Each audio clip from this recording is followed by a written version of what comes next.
salvación.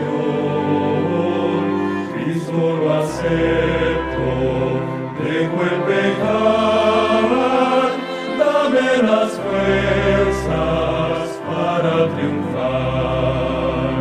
Cubre mi vida, Cristo Jesús, blanca cual nieve, nace tu luz, tuya es mi vida, soy pecador, pero en tu nombre soy vencedor.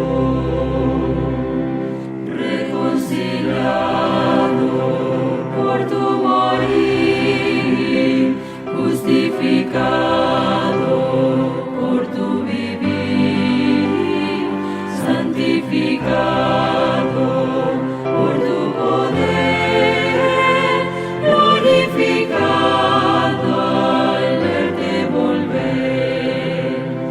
Cubre mi vida, Cristo Jesús, blanca cual nieve, nace tu luz, tuya es mi vida, soy pecador, pero en tu nombre soy vencedor.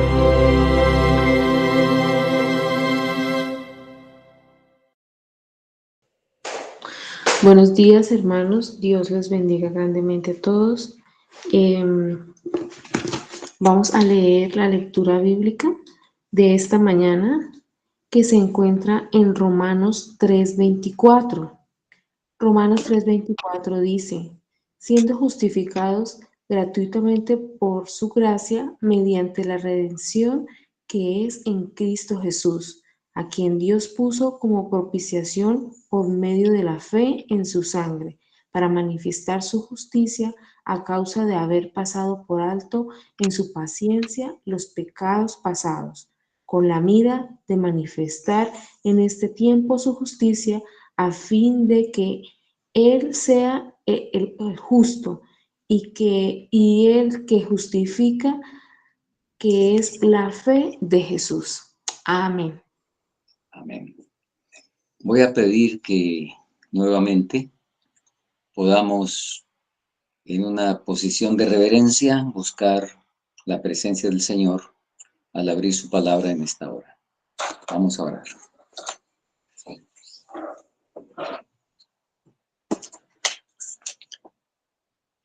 Gracias, querido Padre Celestial, por enviarnos a tu amado Hijo, a quien constituiste nuestro hermano mayor, y quien es al mismo tiempo nuestro abogado y fiel sumo sacerdote. Gracias porque por medio de él tenemos la salvación prometida y hecha realidad en quien permita la obra del Espíritu Santo en su corazón. Abrimos tu palabra en esta hora, confiando en que ese Espíritu prometido nos asiste y que podemos entonces ser edificados al abrir nuestra mente, al disponer nuestro corazón para recibir tu palabra. Lo agradecemos en el nombre de Cristo Jesús. Amén.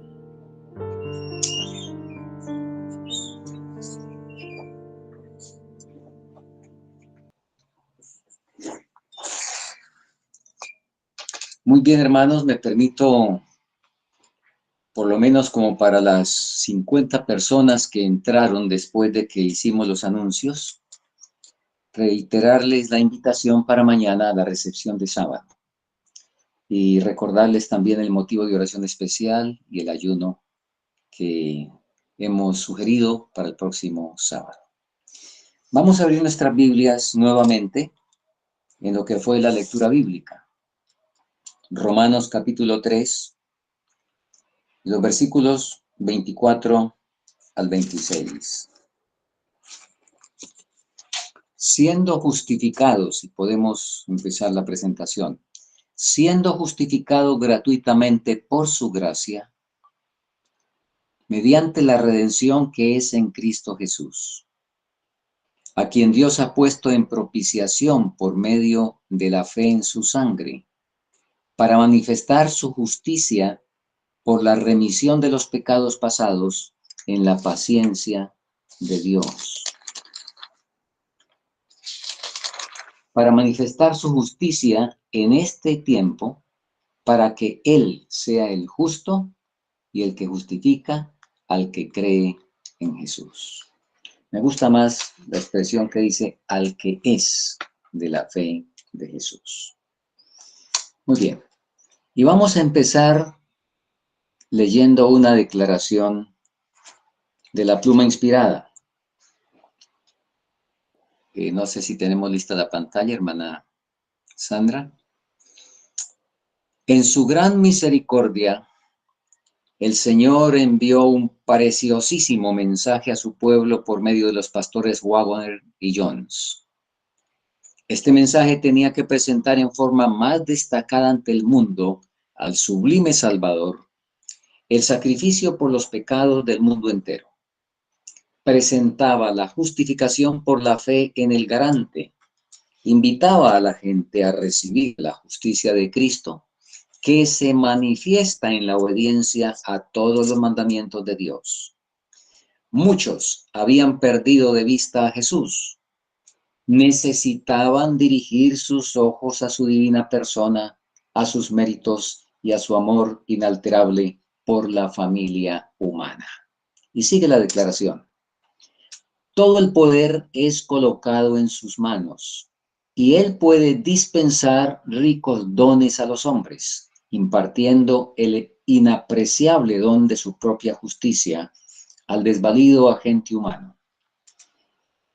Este es el mensaje que Dios ordenó que fuera dado al mundo. Es el mensaje del tercer ángel que ha de ser proclamado en alta voz y acompañado por el abundante derramamiento del Espíritu. Testimonios para Ministros, página 91. Y una cita más nos confirma un hecho que queremos destacar en este momento. Varios me han escrito preguntándome si el mensaje de la justificación por la fe es el mensaje del tercer ángel. Y he contestado, es el mensaje del tercer ángel en verdad.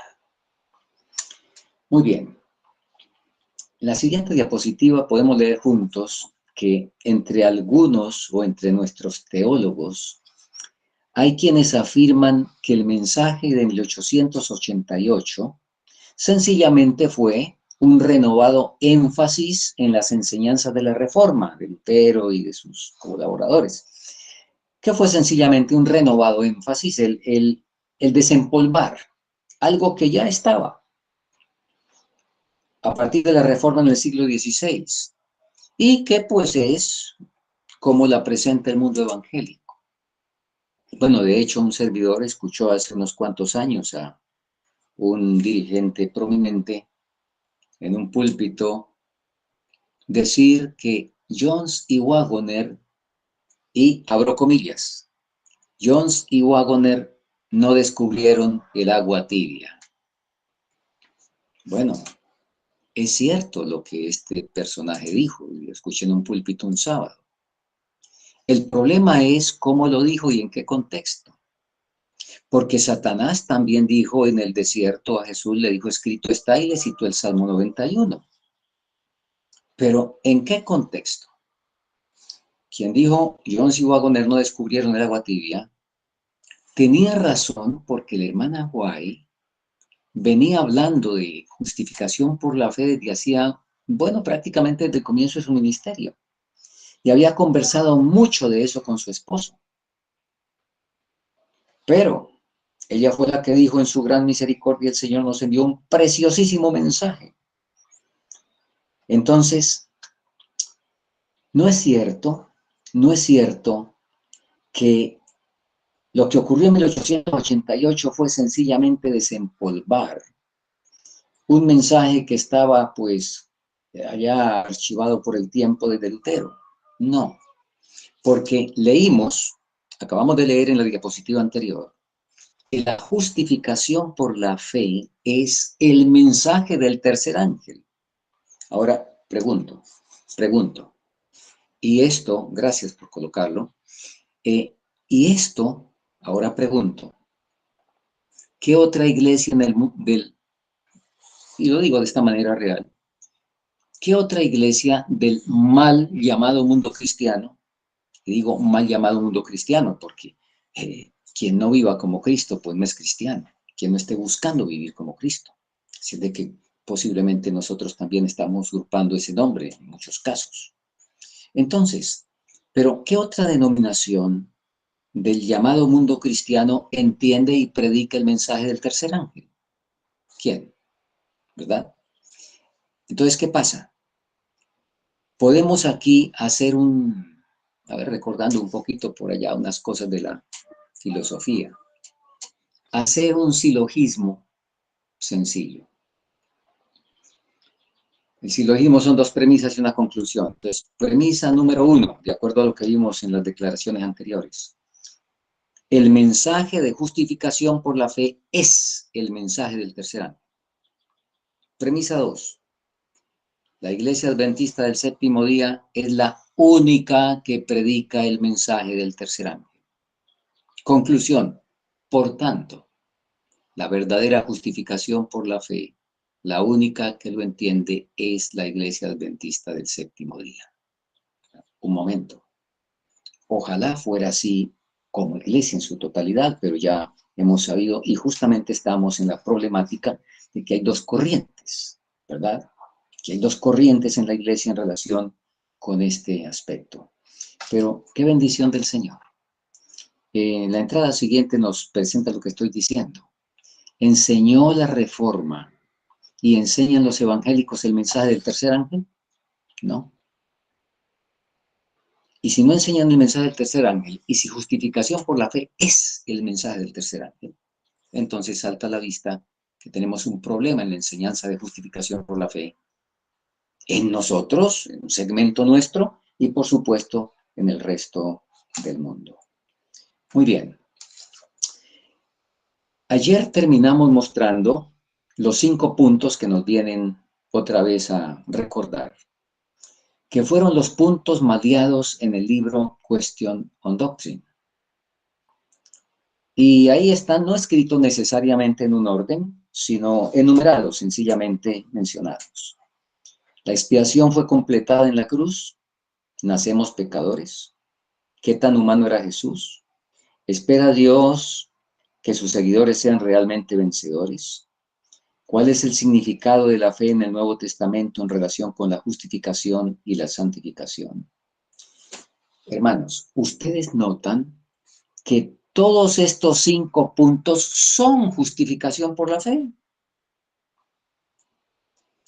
En la serie que tuvimos al respecto de la justificación por la fe, el pastor Deiner y un servidor, ustedes recuerdan que leímos una declaración inspirada, no la tenemos ahorita en pantalla, una declaración inspirada registrada en el libro Fe y Obras, donde se nos decía que Satanás haría esfuerzos especiales para malear la verdad sobre la justificación por la fe, el verdadero concepto, la verdadera comprensión. Y Satanás lo logró con creces. Ahora, volvamos a la cita siguiente, que es repetida. Volvamos a la cita que ya leímos para entonces empezar a destacar algunos aspectos. Vamos a volverla a leer. Esta cita, mis queridos hermanos, es un hermoso informe, porque aquí es el informe, ¿verdad? Pero al mismo tiempo tiene cosas totalmente fundamentales, por supuesto. En su gran misericordia, el Señor envió un preciosísimo mensaje a su pueblo por medio de los pastores Waggoner y Jones. Este mensaje tenía que presentar en forma más destacada ante el mundo al sublime Salvador, el sacrificio por los pecados del mundo entero. Presentaba la justificación por la fe en el garante, invitaba a la gente a recibir la justicia de Cristo que se manifiesta en la obediencia a todos los mandamientos de Dios. Muchos habían perdido de vista a Jesús. Necesitaban dirigir sus ojos a su divina persona, a sus méritos y a su amor inalterable por la familia humana. Ustedes notan que hemos destacado en azul y también en rojo las enumeraciones de qué era lo que presentaba el mensaje de justificación por la fe. Y coloqué en rojo una palabrita, porque es lo que vamos a estudiar en los minutos siguientes en esta presentación. Porque resulta que de la comprensión que tengamos de esa palabrita que ustedes están leyendo en rojo, de eso depende si vamos a entender bien el mensaje o lo vamos a entender mal. De eso depende. Ahora, quiero preguntarles algo. En relación con esa palabrita que ya estamos empezando a mencionar. Nosotros necesitamos, y en la siguiente diapositiva tenemos el título específico de esta presentación, Entendiendo el problema del pecado. A ver, les tengo una pregunta. Escuchen bien la pregunta, por favor. El catolicismo, tomando como base su concepto de pecado, el del catolicismo, tomando como base ese concepto, el catolicismo es razonable y lógico al bautizar los infantes. Quisiera ver alguna respuesta. Repito, tomando en cuenta el concepto que los católicos tienen, que el catolicismo tiene de pecado, ¿ellos actúan lógicamente y razonablemente al bautizar los infantes?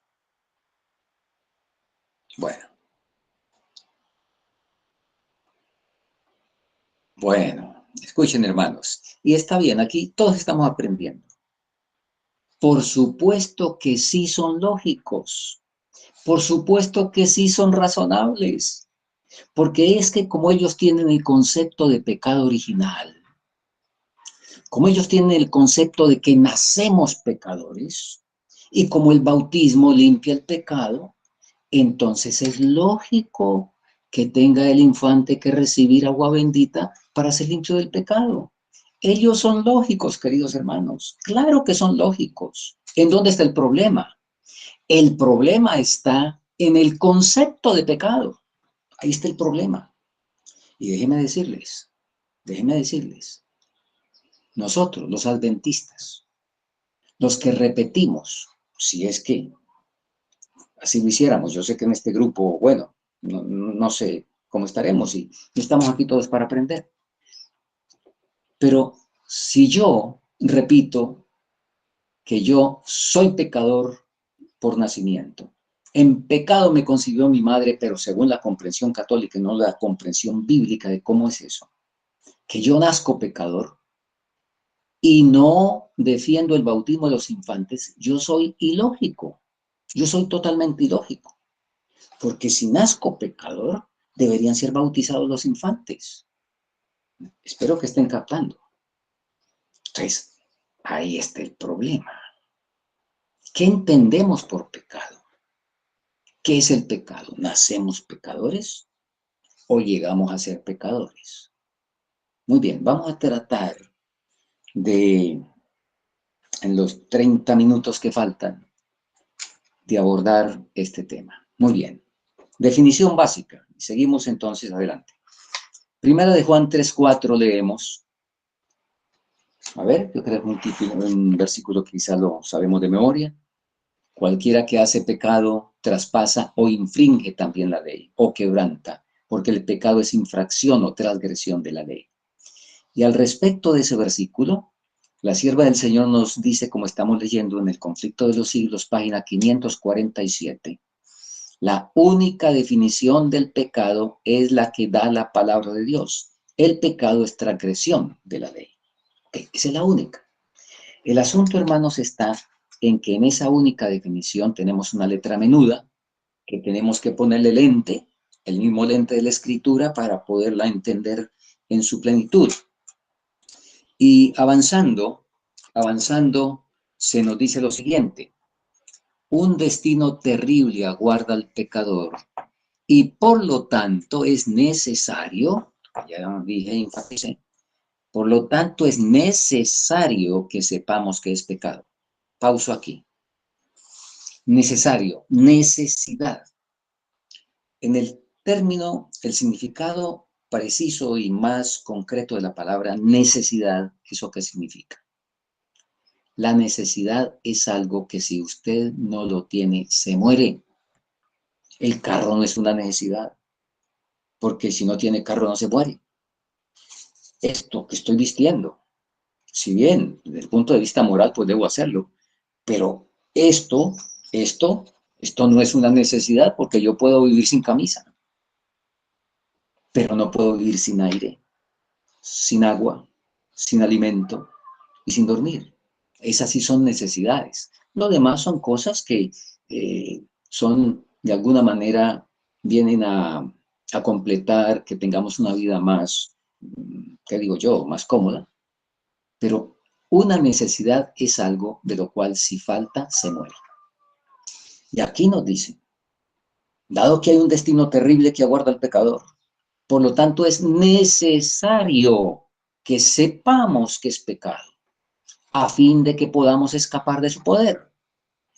Es de suma importancia que comprendamos la naturaleza de nuestra caída y las consecuencias de la transgresión. Muy bien. Así es de que avanzamos entonces para obedecer esto que nos estamos viendo aquí, que se nos acaba de decir. Por favor, necesario comprender que es pecado. En Romanos encontramos una enumeración y vamos a avanzar con toda la diapositiva. No vamos a leer todos los pasajes porque son muy largos, pero sencillamente tenemos que el pecado es un problema universal y Pablo lo presenta dividido en partes. Dice, en primer lugar, Romanos 1, 18, 2, 1 al 16, presenta que es un problema de los paganos. Luego dice, es un problema también de los judíos. Y luego dice, es un problema de todos los que se llaman cristianos, por cuanto todos pecaron. Romanos 3, 23, todos pecaron. Así es que un problema universal. Avanzamos. Es imposible explicar el origen del pecado y dar razón de su existencia. El pecado es un intruso y no hay razón que pueda explicar su presencia. Es algo misterioso e inexplicable. Excusarlo equivaldría a defenderlo. Si se pudiera encontrar alguna excusa en su favor o señalar la causa de su existencia, dejaría de ser pecado. Sigamos leyendo. Por el pecado, el hombre ha sido separado de Dios. Su alma está paralizada por las maquinaciones de Satanás, el autor del pecado. Notemos, hermano, por eso es indispensable, porque es que hemos sido separados de Dios y estamos paralizados por las maquinaciones de Satanás. Ahora, por nosotros mismos, por sí mismo, Juan Campos es incapaz de comprender el pecado, incapaz de apreciar la naturaleza divina y apropiarme de ella. Sin embargo, oh, qué hermoso eso. Qué hermoso lo que viene después de esta imposibilidad. Sin embargo, se puede comprender suficientemente lo que atañe al origen y a la disposición final del pecado. Muy bien. Con esos impedimentos por un lado, pero con esas promesas por otro lado, para poder superar esos impedimentos, entonces sigamos adelante para cubrir este asunto. ¿Qué es pecado? Si vamos al diccionario, sabe, hace bastante bien el diccionario en la definición de pecado, ahí la tenemos. Transgresión voluntaria de preceptos religiosos, cosa que se aparta de lo recto y de lo justo, o que falta a lo que es debido. Exceso, y me llama la atención esto. El mismo diccionario dice que el exceso o defecto en cualquier línea es pecado. Oiga, tremendo, interesante. Muy bien. Pero lo nuestro es ir, por supuesto, a la palabra, y entonces seguimos mirando lo que la palabra dice.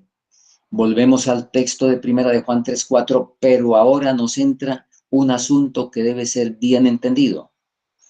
La única definición de pecado que da la palabra del Señor es: el pecado es transgresión de la ley, y leamos lo que sigue. Es la manifestación exterior de un principio en pugna con la gran ley de amor que es el fundamento del gobierno divino. La entrada siguiente, el link siguiente, entonces destacamos que el pecado, la diapositiva anterior, para destacar que el pecado es un principio. El pecado es un principio tremendo, terrible. Porque un principio es algo que para sacarlo o acabarlo, de hecho, los principios divinos son eternos. No, no tuvieron principio. Los principios divinos no tuvieron principio y por lo tanto no tienen fin. Afortunadamente el principio del pecado sí tuvo principio.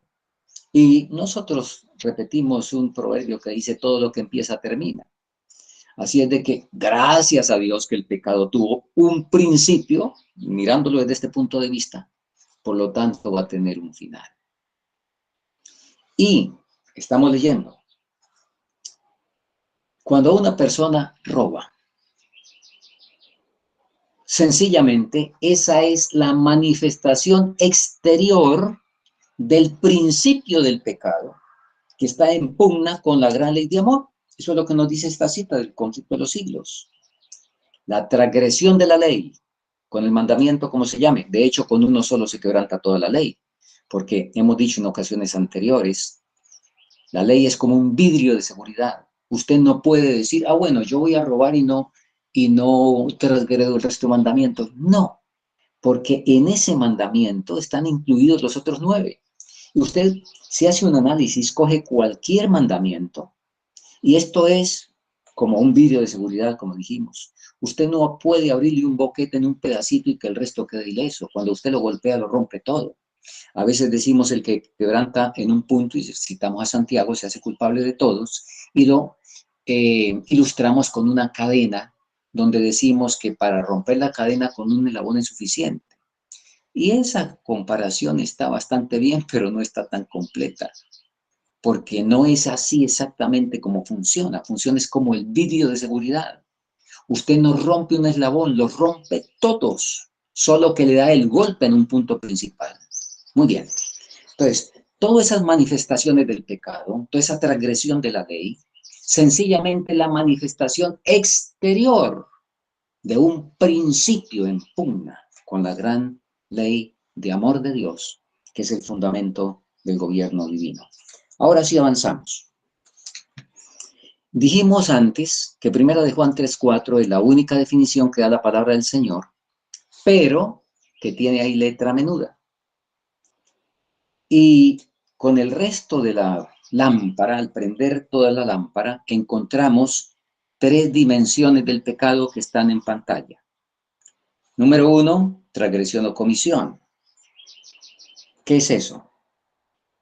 Yo le robo comida a mi semejante. Número 2, mi semejante tiene hambre. Yo le puedo dar comida, pero omito, no le doy comida. No le quité nada, supuestamente no le hice ningún daño, pero la Biblia me dice que cuando dejo de hacer el bien, el que sabe hacer lo bueno y no lo hace, eso es pecado, lo que se conoce como pecado por omisión. Y un tercero, que es sumamente vital, importantísimo, es lo que dice Romanos 14:23.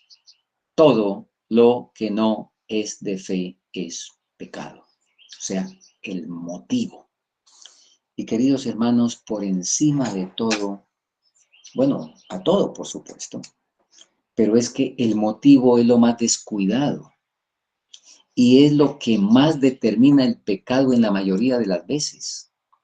Una cosa en sí puede ser buena, pero cuando el motivo es equivocado, eso hace que ese acto bueno se constituya pecado. Como que estaba diciendo antes, o hay un necesitado, por ejemplo. Si yo le quito, pues imagínese. Pero él está necesitado. Si no le doy, peco. ¿Pero qué si le doy? Depende. Si le doy porque me están mirando y no quiero perder el prestigio de cristiano, pues a tiempo del que me está mirando dice, uy, qué misericordioso y qué benévolo. En cambio, Dios me anota en el cielo el día y la hora y dice, pecado inmundo de hipocresía, porque lo hice por egoísmo, para que me tuvieran en cuenta, para que vieran que yo sí soy, etc. El motivo. Y en esa dirección tenemos ilustración en la inspiración, que nos dice lo siguiente. Es el motivo lo que da carácter a nuestros actos, marcándolos con ignominia o con alto valor moral. Deseo a toda la gente, es página 567. Y seguimos leyendo en el mismo libro. La religión de Cristo es la sinceridad misma. El celo por la gloria de Dios es el motivo implantado por el Espíritu Santo y únicamente la obra eficaz del Espíritu puede implantar este motivo. Únicamente el poder de Dios puede desterrar el egoísmo y la hipocresía. Este cambio es la señal de su obra. Cuando la fe que aceptamos destruye el egoísmo y la simulación, cuando nos induce a buscar la gloria de Dios y no la nuestra, podemos saber que es del debido carácter. Muy bien. Vamos a seguir para ver unas dimensiones, como vamos a leer, las dimensiones del pecado. Y pasamos a una explicación que hacen los eruditos y leemos que en el Interpreter's Dictionary, Dictionary of the Bible, el diccionario para el intérprete de la Biblia, después de discutir por lo menos 12 diferentes términos para pecado en el Antiguo Testamento, dice que todavía no se agotó el vocabulario para el pecado y agrega que diversas palabras para pecado son utilizadas juntas como sinónimos. Explico un poquito. ¿Qué está diciendo aquí? Hay más de 12 términos para referirse al pecado, términos distintos. Así como nosotros para el día. ¿Cuántos términos habría para describir el día? Bonito, bello, hermoso, ¿verdad? Ok, con el pecado ocurre igual. Y cada término tiene un matiz. Todo es pecado, por supuesto, todos son términos del pecado, pero cada uno tiene un matiz. ¿O se nos complica la cosa? No, no se nos complica porque en su gran bondad y en su gran amor, el Señor inspiró a David para que en 2 versículos resumiera los 12, los 15 o los 20 términos de pecado que haya en el Antiguo Testamento. Y a tiempo nos ilustrara de qué manera tan extraordinaria en lo que es el pecado. Muy bien. Y vamos a leer entonces el Salmo 32, 1 y 2, que también lo colocamos en pantalla por razón de que necesitamos mirarlo muy bien. Y dejamos hasta ahí por ahora. Bienaventurado aquel. Y nótese, está destacado en amarillo los aspectos que son pecado. Bienaventurado aquel cuya transgresión ha sido perdonada y cubierto su pecado. Bienaventurado el hombre a quien Jehová no culpa de iniquidad y en cuyo espíritu no hay engaño. Y ahora seguimos. Seguimos para ver la diferencia de estos términos. El primer término, transgresión. Sigamos con las entradas. Peshá. El segundo, pecado. ¿Qué es? En el hebreo, hatá. El tercero, iniquidad. Awón. El cuarto, engaño, remillar. A ver, en la siguiente vamos a que el idioma hebreo nos detalle uno por uno. El primero que leímos, y aparece en pantalla, es transgresión, o sea, pechá. ¿Qué es eso? Rebelión, apartarse de Dios, pecado voluntario. Incluye el pecado con mano alzada. Mano alzada es ese pecado que cometió un leñador un sábado, que el Señor había dicho cómo guardar el sábado. Y el leñador pasó por delante de la congregación con el hacha en el hombro, mirándolos, me voy a cortar leña, ¿y qué? ¿Verdad? Rebelión, desobediencia voluntaria. Eso es pechá. Y se nos aclara, en la siguiente entrada, que pechá es la palabra más profunda del Antiguo Testamento para pecado, cuyo significado teológico es rebelión contra Dios. Nótese, no es fracaso o error, porque consiste en desobediencia voluntaria. Entonces, aquí tenemos una primera dimensión del pecado, desobediencia voluntaria. Seguimos con la siguiente. Salmo 31, 1, en la segunda parte dice, habla de pecado, y usa la palabra hebrea hatá, que equivale a hamartía en el Nuevo Testamento, Y ahí está la explicación. Es también pecado, por supuesto, pero considerado como la acción de quien yerra al blanco o no cumple con su deber. Y hicimos una aclaración en la entrada siguiente donde se yerra al blanco, ya sea por efecto, por exceso o por defecto. Se yerra al blanco por fanatismo o por liberalismo. Se yerra al blanco a veces conscientemente o a veces inconscientemente. Y queridos hermanos, llegamos al tercer punto, que es el que nos ocupa y hace la diferencia en esta cuestión del pecado y donde está el conflicto. Salmo 32:2 dice, ¿se acuerdan? Dice, bienaventurado aquel, vamos a leerlo exactamente en esta versión, Salmo 32:2. Bueno, le damos desde el 1 nuevamente.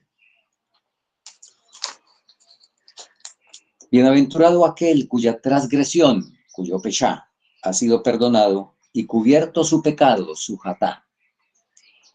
Llegamos a este punto. Bienaventurado el hombre a quien Jehová no imputa iniquidad, a quien Jehová no imputa avón. ¿Qué es eso? Ahí está explicado. Avón es un mal moral, una distorsión moral.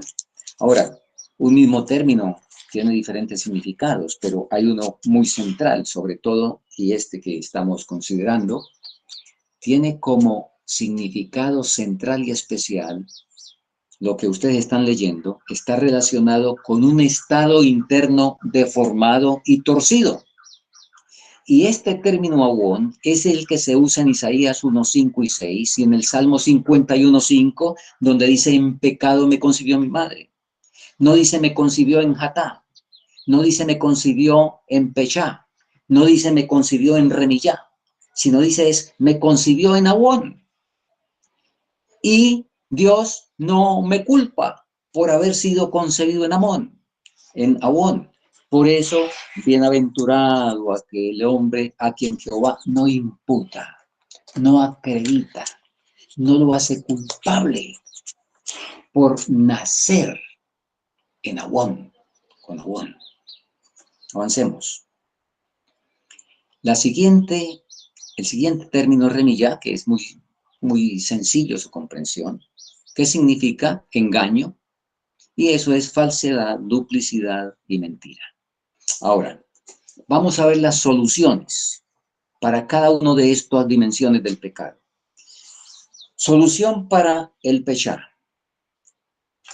Tenemos los textos en pantalla, la referencia a Efesios 1:7 y a 1 de Juan 1:9, donde nos dice, en Efesios 1:7, ustedes recuerdan el texto, 1 de Juan 1:9 nos dice, la sangre de Jesucristo nos limpia de todo pecado. O sea, la solución, y pueden anotar esos dos pasajes, ahora del tiempo nos vamos a leer.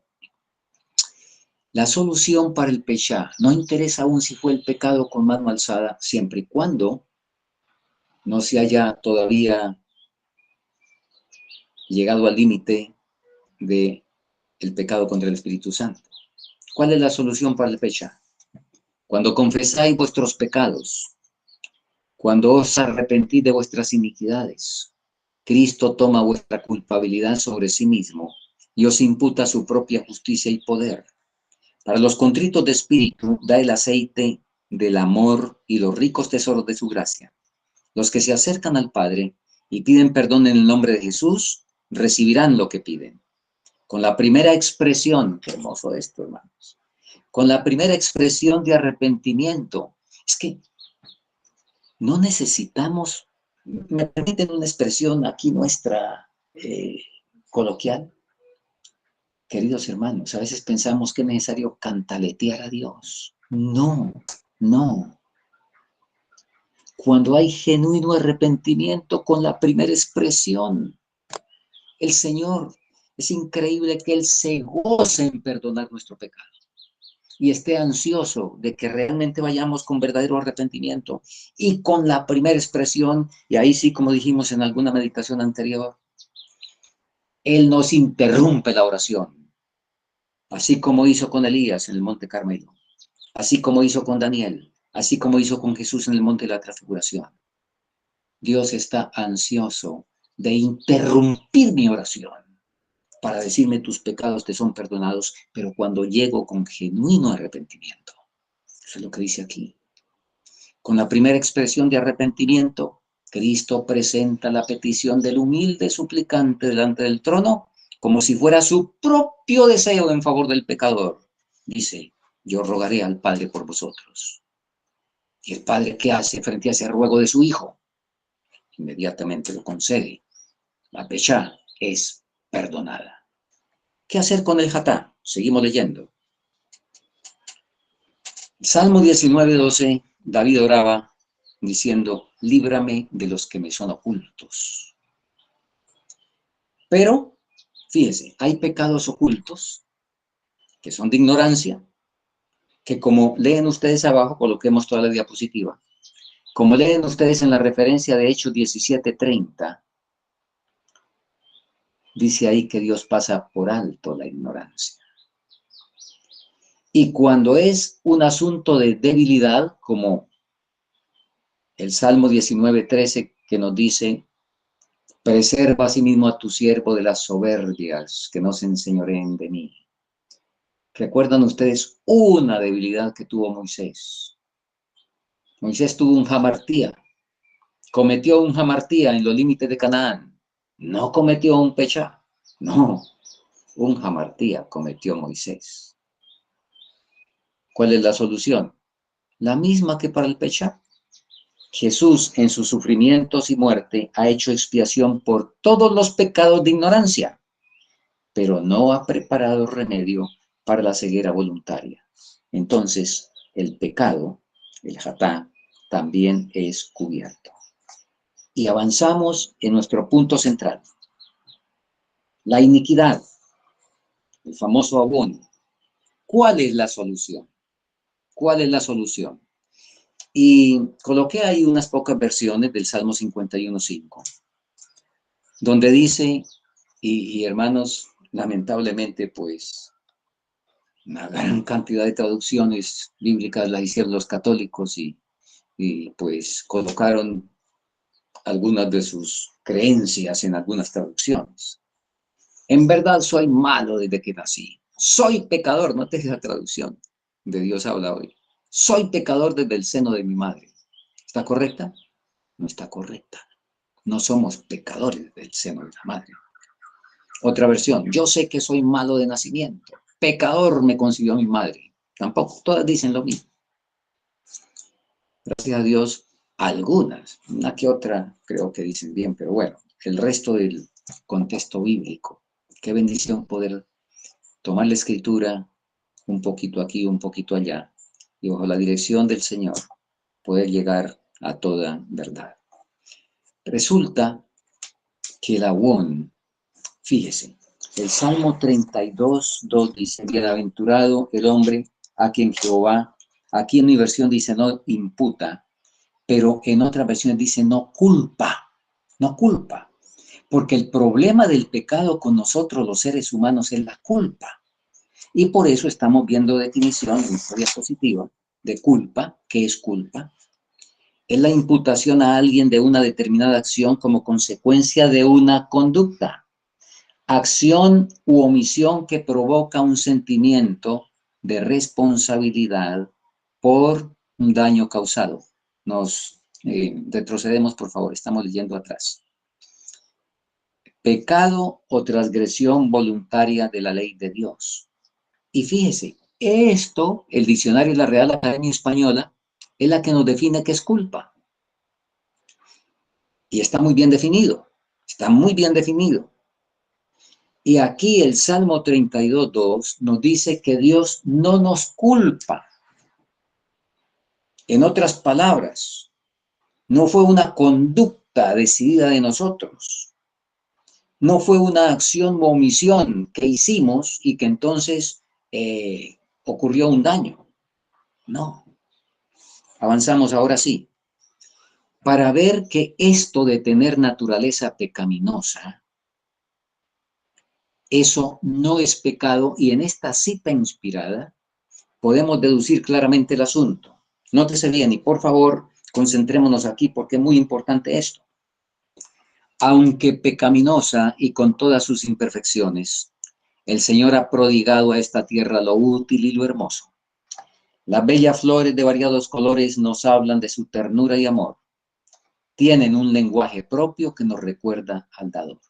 Ahí está destacado en rojo, que nos dice que aunque pecaminosa esta tierra, pregunto, ¿ah, entonces la naturaleza peca? Porque aquí dice que es pecaminosa. ¿Pecan los árboles? ¿Peca la tierra? ¿Pecan los ríos? Aunque pecaminosa y con todas sus imperfecciones esta tierra, todavía hay cosas útiles y hermosas. Entonces, ¿vamos a juzgar a la tierra? ¿Vamos a juzgar a los árboles porque son pecaminosos? Pero aquí nos dice que son pecaminosos. ¿Por qué son pecaminosos? Porque han recibido los efectos del pecado, como yo los he recibido. Por eso son pecaminosos. Pero, como estamos leyendo, no es culpable la naturaleza de ser pecaminosa. La tierra no es culpable, siguiente entrada, de haber recibido la maldición del Génesis. La tierra no es culpable. Muy bien. Soluciona la UON. Y con esto vamos cerca de la conclusión. El Salmo 32:2, como estamos insistiendo, y aquí hay varias traducciones. Coloquémoslas, muy bien. Aquí hay varias traducciones. Jehová no culpa la iniquidad, el UON. El Señor no imputa. El Señor no atribuye. En cuya cuenta Jehová no imputa. A quien no contará Jehová la iniquidad. Bien claro, bien claro. No nacemos pecadores, nacemos pecaminosos. No nacemos con pecado, nacemos en pecado y dentro de una consecuencia del pecado. Ahora, ¿qué sucede con Abón? Nos dice la pregunta. ¿Qué sucede con ese Abón en la vida del cristiano? Vamos a la respuesta inspirada.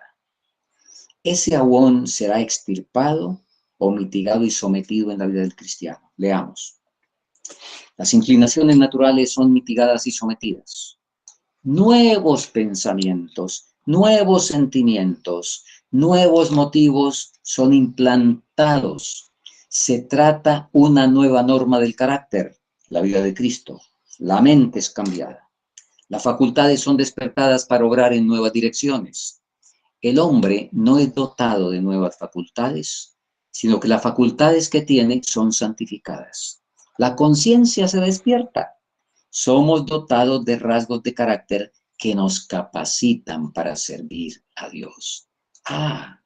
Esas inclinaciones naturales, ese Abón, es mitigado y sometido. Y sigamos leyendo, sigamos leyendo. Bueno, el texto de Romanos 6, 12 al 14, y vale la pena que lo leamos. Vamos rápidamente, tenemos todavía unos pocos minutos. Romanos capítulo 6, versículos 12 al 14, leemos lo siguiente. No reine, pues. No reine. No dice no exista. ¿Y de qué está hablando Pablo? Vamos a leer. No reine, pues, el pecado en vuestro cuerpo mortal, para que le obedezcáis en sus concupiscencias, ni tampoco presentéis vuestros miembros al pecado como instrumento de iniquidad, sino presentaos vosotros mismos a Dios como vivos de entre los muertos y vuestros miembros a Dios como instrumento de justicia, porque el pecado no se enseñoreará de vosotros, pues no estáis bajo la ley, sino bajo la gracia. El pecado no se enseñoreará porque fueron implantados, como leímos, nuevos motivos. Y esa naturaleza pecaminosa, ese Abón, queda sometido y mitigado, como leímos en la diapositiva anterior. Las inclinaciones naturales son mitigadas y sometidas. Muy bien.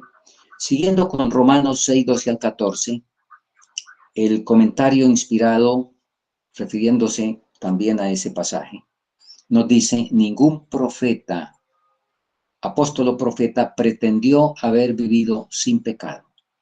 Hombres que han vivido lo más cerca de Dios, hombres que sacrificaron sus vidas antes de cometer a sabiendas un acto pecaminoso, hombres a quienes Dios honró con luz divina y poder, confesaron su naturaleza pecaminosa. Claro. Y no podemos librarnos de la carne, ojo, de la situación de, ¿cómo diría yo aquí?, de la genética. No podremos librarnos de esa genética hasta que Cristo venga. Pero, vamos a seguir leyendo. Vamos a seguir leyendo algo muy interesante. Por favor, hermana, troqué las diapositivas con la última. Vamos a ver primero la diapositiva Peligro con la vieja naturaleza. Quizá usted la tiene de última, vamos a pasarla, y eso sí, muy bien. Mientras contemplemos a Jesús, no tendremos razón para temer. No tendremos razón para dudar que Cristo es capaz de salvar hasta lo último a todos los que acuden a Él. Pero podemos temer constantemente para que nuestra vieja naturaleza no gane otra vez la supremacía. Es que la vieja naturaleza, como hemos ilustrado muchas veces, queda muerta, pero no muerta bien muerta. En este punto tenía razón Lutero.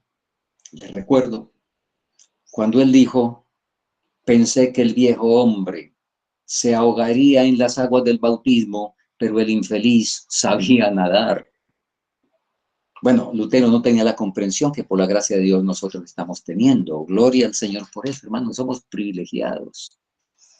Pero Lutero tenía razón en lo que estamos diciendo, así como estamos diciendo que él no lo entendió así, pero tuvo razón en lo que dijo.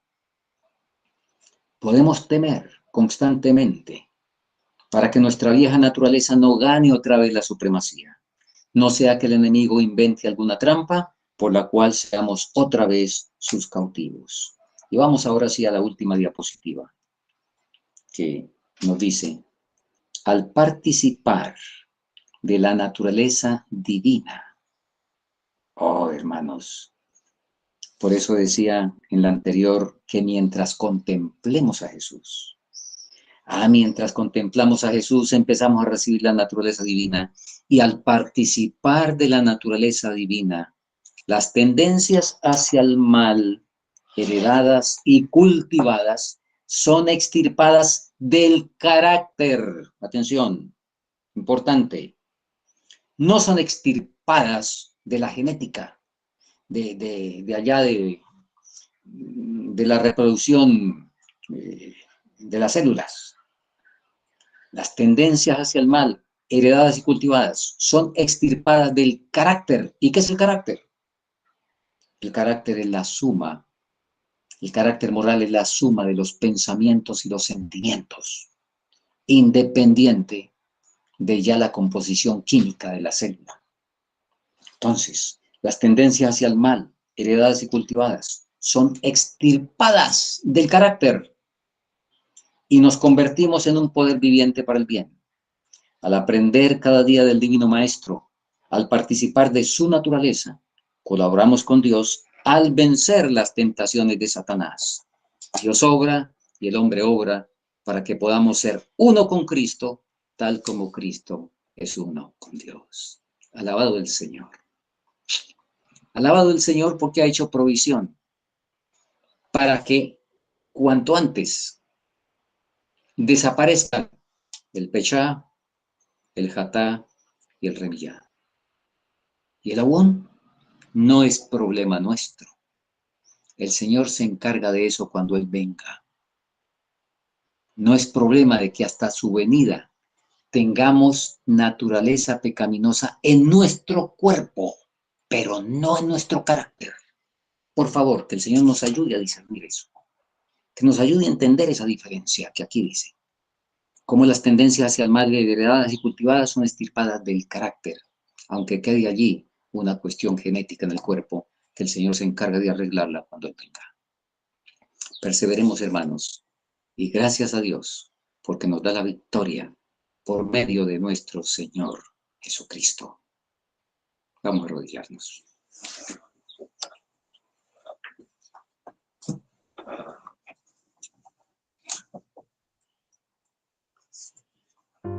Querido Padre, al tener estas grandiosas, preciosas y grandísimas promesas, nuestro corazón rebosa de gratitud y sencillamente nos presentamos para decirte gracias, muchas gracias, porque en Cristo Jesús podemos vencer el pecado, toda tendencia al mal, y porque tú no nos culpas de una naturaleza que recibimos sin nosotros haberlo decidido, y porque si bien esa naturaleza forma parte del mal, sin embargo, nada tiene que ver con la culpa, y por eso tú no nos imputas el tener esas tendencias y el que en nuestra carne exista esas disposiciones que facilitan el pecado y que se sumergen en él cuando tu presencia no está en nuestras vidas. Pero muchas gracias porque en Cristo Jesús podemos permitir que sean extirpadas del carácter esas tendencias hereditarias y adquiridas. Condúcenos hoy, querido Padre, que tu Espíritu nos salvaguarde de la tentación al trabajar, al salir, al viajar, en fin, en las diversas actividades en las cuales nos vamos a ocupar, y que tu gracia siga siendo el pabellón bajo el cual nos refugiamos. Lo agradecemos en el nombre de nuestro querido Salvador, Cristo Jesús. Amén.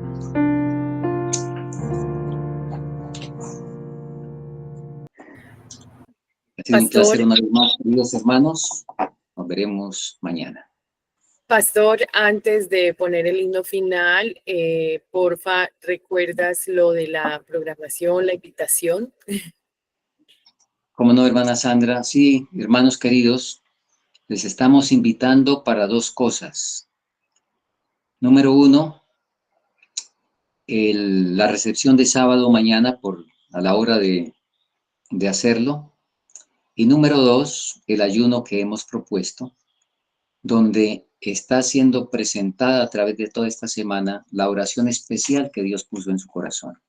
Entonces la invitación para mañana por la noche, mañana por la mañana, por supuesto, pero también por la noche, que no siempre todos participan de esa actividad, les estamos invitando para mañana, y que juntos tengamos el gozo de la victoria el sábado en un ayuno de agradecimiento al Señor.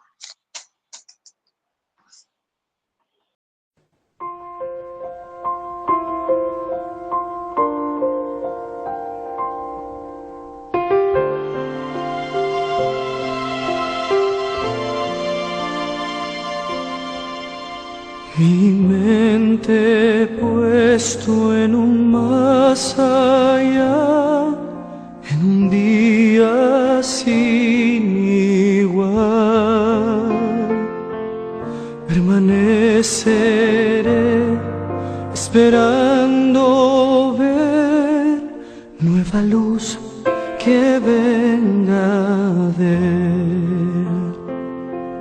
El día es hoy, hasta que vuelva el rey. Mi mente puesto en un más allá, en un día sin igual.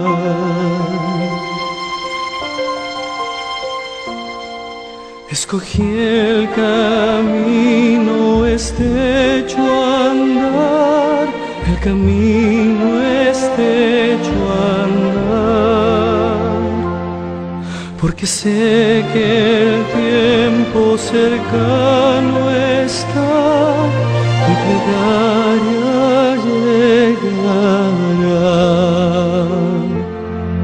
El día es hoy, hasta que vuelva el rey. Escogí el camino estrecho a andar, el camino estrecho a andar. Oh Señor, vuelve pronto, te ruego en oración. Vi un rayo de tu gloria y allí anhelo estar.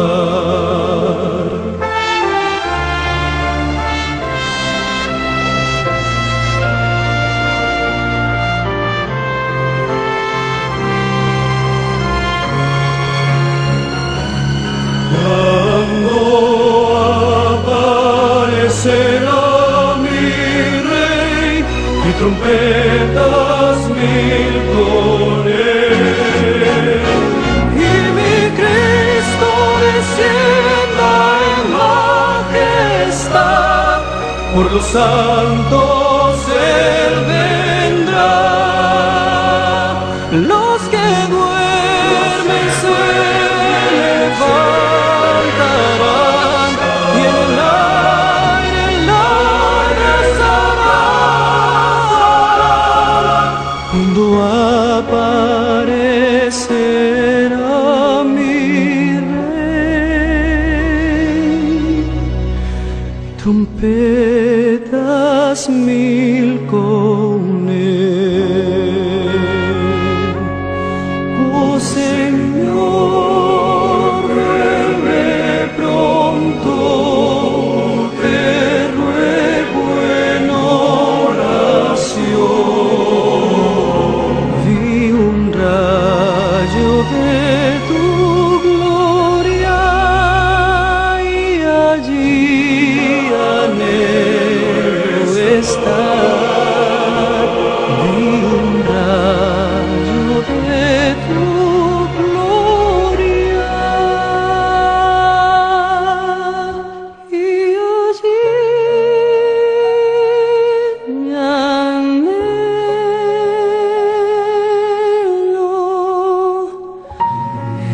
estar. Mi mente puesto en un más allá, en un día